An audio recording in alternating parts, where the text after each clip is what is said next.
How can we justify having kids in the face of the climate crisis? I get asked this all the time, as if I'm some all-knowing oracle, and I am not.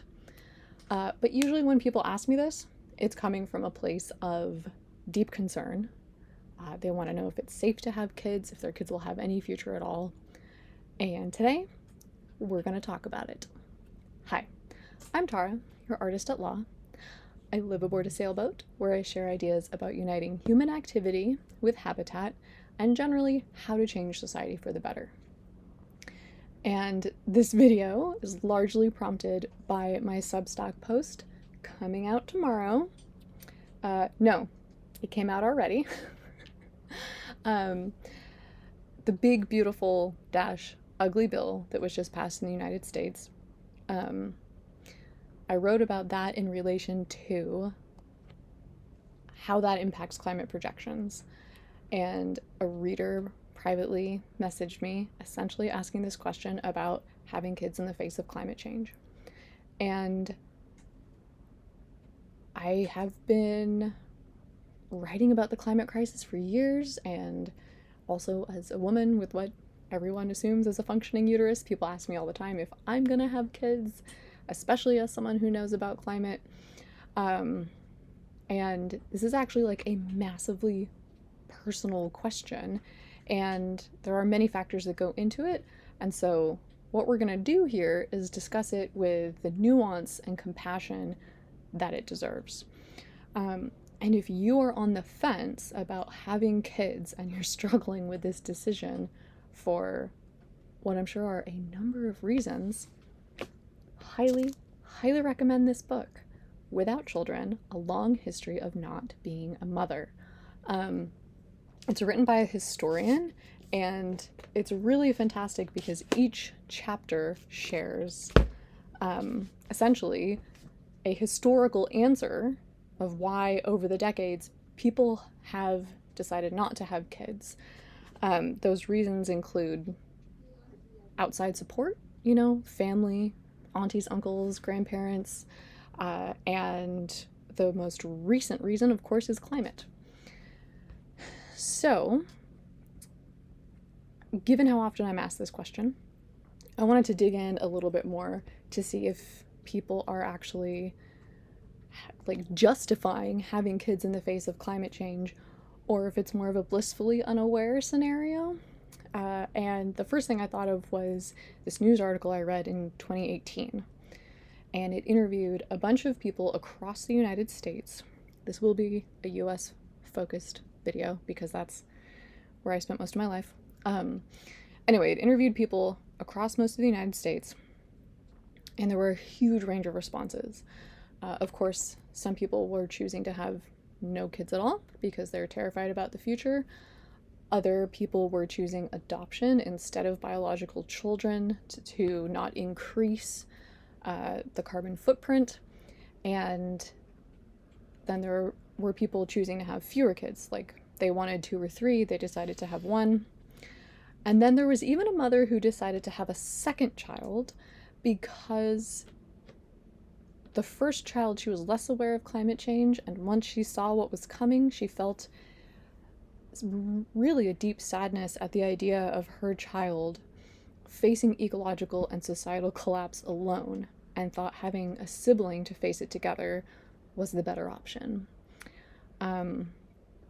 So while I found all of these interviews really, really interesting, obviously these people were informed about climate change, and that's why it was having a large impact on their family planning. And so I thought, well, what about America in general? I did a quick scan of the Center for Climate Change Communication, and it said that by late 2024, about 73% of Americans actually believe climate change is happening, and then 57 to 60% of those believe it's caused by human activity. 48% of Americans believe people in the US are being harmed by global warming right now. And then there were varying levels of concern about climate change. So remember, of the 73% of Americans that believe it's happening, 64% said they were somewhat worried, and 28% were very worried. I also found a poll from December 2022. 42% of respondents expressed worry about having kids due to climate change, and 23% of US adults age 18 to 45 have reconsidered having children due to climate. 12% went for adoption instead, or they're thinking about it, and 25% of even younger Americans, so under 18, they are already thinking about having fewer children, if any. So the reader who was asking about my post was really interested in how many people are aware of what a plus 2 degrees Celsius world looks like, because that's what we're on track for in 2050. And I could not find any data on that. If you have data on that, how many people know what a plus 2C world looks like? Put it in the comments. I would love to know.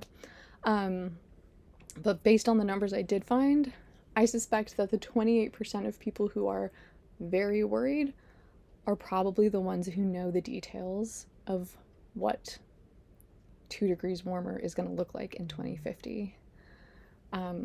So, to answer my reader's question, the polls do make it appear that the more you know about climate change, the less likely you are to have biological children. And I wanted to check Europe, since I live here now, and it really matched up with what I found in the US. The more you know, the less likely you are to have kids. There was a 2024 study across 5 European countries, and they found that adults 18 to 34 were very concerned about the environmental impact of having biological children, as well as the future well-being of those children. And another much recent study in this year, 2025, in Italy, showed individuals expressing significant concern about climate change were likely to intend on having fewer children. Accidents still do happen, I guess. So, again, climate is now becoming a much larger factor in family planning. And it seems like the freaking cherry on top. Like, you didn't have enough to think about. And again, I want to emphasize how great this book is. It's really, really great to know that you are not alone when you're struggling with a decision. 2 things really hit me in this book. One of them is that the nuclear family is extremely new in human society. Like, very new, last 100 years. And it has never been a reality for anyone other than the upper middle class. So, despite what we think is normal, it is not the natural order of things. And in fact, when nuclear families first formed, they were called unstable families because they lacked the support structure of aunties and uncles and grandparents and even just neighbors. Like, raising children used to be a very communal effort. Same with, like, neighborhoods just growing food and sharing it. And I mean, can you imagine how much easier life would be if you were sharing childcare and growing a bunch of food with your neighbors? Think of how much money you'd be saving. Think about how much time you would have for other things. Anyway, I'm really emphasizing that point because as a woman who grew up in the United States, I know that the pressure to have biological children is huge. And the nuclear family aesthetic is, like, supposedly the American dream, but it's just a big myth. And so don't feel bad if you want your mom or other relative to move in with you to help you raise your children. That's the way it is in, like, the majority of the world. Like, that's just how it works. It takes a village. Anyway,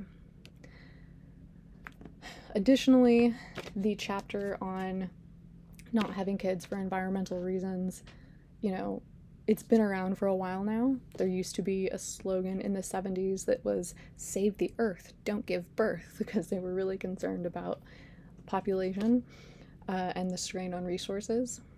But grappling with thinking the planet cannot sustain the life of your child is very new. And, you know, honestly, I'm afraid of facing the challenges in 2050. I think about it probably too much, and I think about how I'm going to take care of my loved ones. And, like, I've literally had nightmares about IPCC reports being criticized for being too optimistic and what that could all mean. But anyway, all of this is to say you're not alone. And the decision to have children in the face of climate change is unprecedented, just like climate change itself and all of the associated challenges. And here's the thing. Whether or not you choose to be a parent, you can still be a caretaker of the future. Every act, protecting corals, planting a tree, voting for good climate policy, teaching a child empathy, and especially our collective actions and fighting for systemic change, however long and arduous that process is, it really shapes the world today's kids will inherit.